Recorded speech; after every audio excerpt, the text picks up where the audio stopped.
everyone. So, today we are going to be taking a look at the rotation sensor. So, how this works is it's kind of like the movement sensor, and it also has a couple functions similar to the angle sensor. But we'll talk about that in a second. So, let's put that in our microchip. And so, we are going to be talking about this cube. I have this cube rotating, and essentially what the rotation sensor will do is it will tell us things like how fast it's moving and in what directions, stuff like that. So in order to know that we are talking about this cube, we need to use this port here, the sense rotation port. You can find that on the third page right here, but we can also take it from here. So let's plug it in, and now we know that we're measuring from here. We can even see stuff like this. So our first tweak we have here is our angular velocity overall. Essentially, velocity is just how fast is the object rotating. And with this one, this combines all of the directions into one. So if it was rotating in more than one, it would combine them. And as you can see, you've got three other ones here, X, Y, and Z. Those will only measure in their respective axes. So their X will only measure the rotation in the X-axis, the Y will do for the Y, and then the Z for the Z. But I will show you a little clip now explaining each of the axes. When we work in a 3D space, as we do in dreams, we have three axes. And an axis is essentially a line of movement or a path that a object can go down. So I've represented the three axes as this little shape thing. And the first one we will talk about is the x-axis, which is always the first one to come up, x, y, z. So of course x would be the first. And the x-axis we display with this blue line. Now, that would mean that the x-axis measures going left and right. When we want to show when a value is positive, that means that the object is moving right. When the value is negative, the object is moving left. And when it's 0, it's stationary.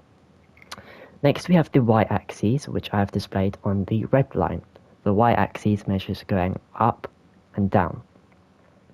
When the value displayed is positive, that means the object is going up. When the value is negative, the object is going down. Finally, we have the z-axis or the z-axis.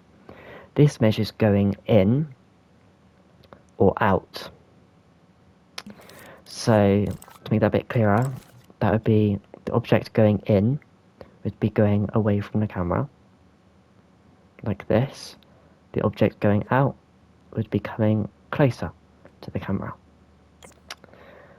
And when an object is moving out, like so, closer to the camera, the value will be a positive.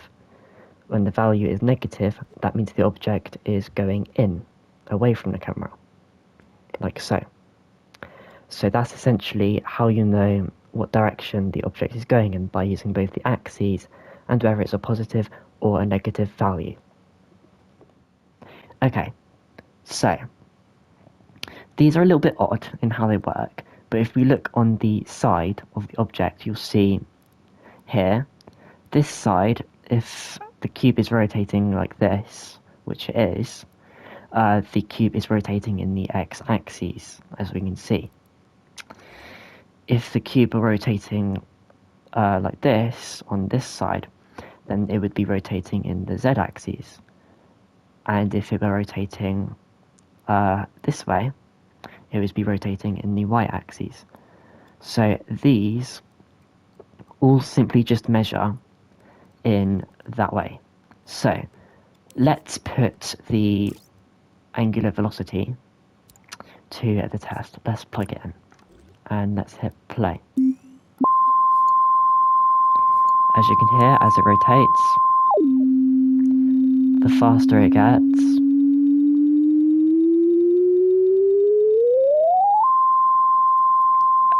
The higher it gets.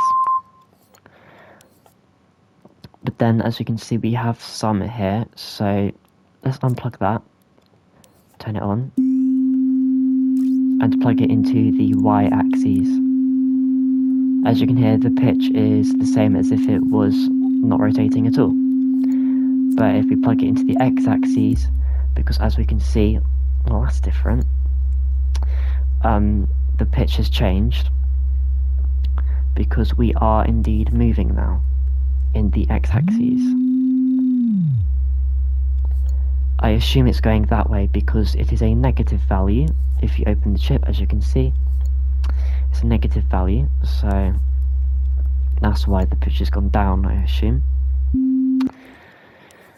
Right, next we have local space. So usually, as you can see, these little measurement things right here, they will always stay in the position that they are left in. You can change them like that, but when I move the object, they don't change. But if I turn that on, and as you can see, they do change direction. I can do that, and then rotate the object, and yeah, same thing. Now we have relative to object. I think we've done this one like 3 times now. I don't know what it does, honestly, but I'm pretty sure it just measures the rotation speed in comparison to another thing. But I seriously don't know how this thing works. I need to stop talking about it. Anyway, now we have acceleration. So you'll notice that there's a overall acceleration, and then it's been separated into x, y, and z, very similar to the velocity. So acceleration is essentially when the object speeds up. It's like how fast did it just speed up? It's hard to describe, but I think using this audio, that might help us to hear it a little more. So I'm going to plug it into from the overall, and we will take a listen. So right now we're at a pause, and it's just constant, and I'm going to increase it gradually and then increase it quickly.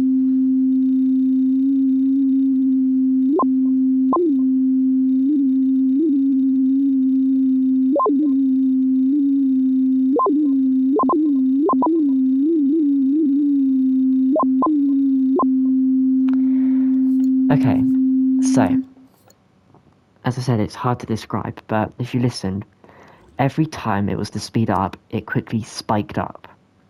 And that spike is essentially how, it's basically the change in, like, so it was still, and then, like, how big was the change from it being still to it moving? How sudden of a change was it? Was it a very sudden change, or was it a very slow change? That's essentially what acceleration is measuring. So that's all for that page. Finally, we have sense rotation. Already talked about that.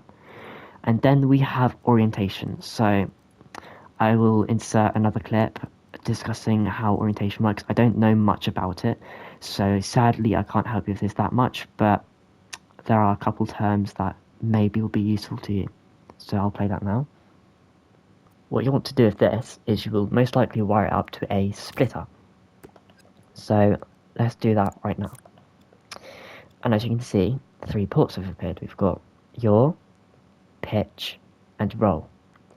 Now, these are very odd terms, but I will try my best to explain them. So, as in real life, in piloting, which is why I've got a little aeroplane here, because that will be helpful, there are 3 measurements used for angles and moving angles, stuff like that. So I'll go into play mode, and as you can see, yaw is going this way, but it can also go this way. You can flip these either way, but these are a bit like axes, except not just, up and down. It's more about rotation. and ankles. But as you can see, yaw is going this way or this way. Pitch is going like in and out around. And then roll is going like this. So, if I were to move this aeroplane like this, in this direction or this direction, I'm moving it through the yaw direction. If I were to move the aeroplane like this, or like this, I am moving the plane in the pitch direction. And if I move the plane in this direction, or this direction, I am moving the plane in the roll direction. Okay, so that wasn't very informative, I know, but I tried my best, and I don't know if you'll even use that much, but if you have a big brain, you could probably figure out what to do with that tweak. So I hope this helped you. I hope that I was descriptive enough, because I don't really use this one often. But yeah, thank you for watching, and see you in the next one. Goodbye.